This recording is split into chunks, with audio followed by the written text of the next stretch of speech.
महात्मा गांधी एक ऐसा नाम जिसे भारत में शायद ही कोई ऐसा व्यक्ति हो जिसने बचपन में ना सुना हो।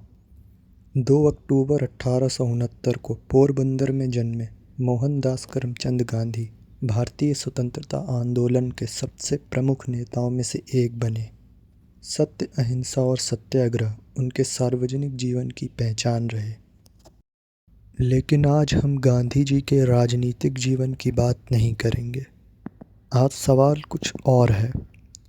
जिस व्यक्ति का नाम भारत के लगभग हर स्कूल में पढ़ाया जाता है, जिसके चित्र को देश के हर हिस्से में देखा जा सकता है, उसके अपने परिवार का क्या हुआ?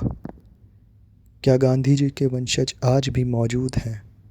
वे कहाँ रहते हैं और उन्होंने अपने जीवन के लिए क्या रास्ता चुना?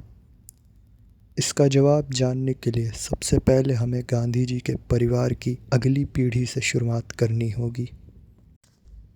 महात्मा गांधी और कस्तूरबा गांधी के 4 बेटे थे, हरिलाल, मणिलाल, रामदास और देवदास। गांधी हेरिटेज पोर्टल पर उपलब्ध परिवार वृक्ष में इन चारों की संतानों और आगे की पीढ़ियों का विवरण दिया गया है। यह परिवार वृक्ष परिवार के सदस्यों की सहमति से लगातार अपडेट करने का प्रयास किया जाता है। यानी गांधी जी की कहानी 1948 में उनके निधन के साथ समाप्त नहीं हुई, बल्कि उनकी संतानों से आगे परिवार की कई अलग अलग शाखाएं बनी। मणिलाल गांधी की संतानों में सीता, अरुण और इला जैसे नाम मिलते हैं।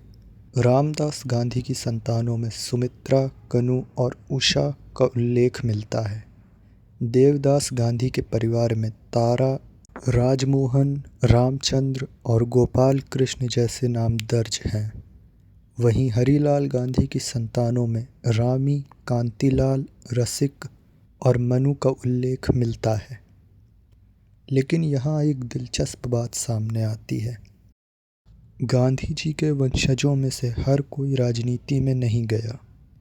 यही वजह है कि उनका परिवार आज भारत के दूसरे प्रसिद्ध राजनीतिक परिवारों की तरह सार्वजनिक जीवन में लगातार दिखाई नहीं देता।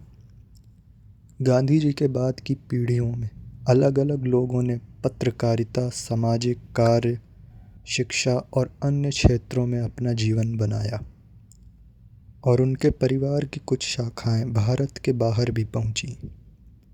इसलिए यह कहना कि गांधी जी का परिवार आज मौजूद नहीं है, सही नहीं होगा। हम गांधी जी को अक्सर उनकी तस्वीर, स्वतंत्रता आंदोलन और उनके विचारों के माध्यम से याद करते हैं। लेकिन उनके बाद आने वाली पीढ़ियां अपने अपने जीवन में आगे बढ़ती रहीं। शायद यही कारण है कि आज बहुत कम लोग जानते हैं कि गांधी जी के वंशज कौन हैं और वे क्या कर रहे हैं।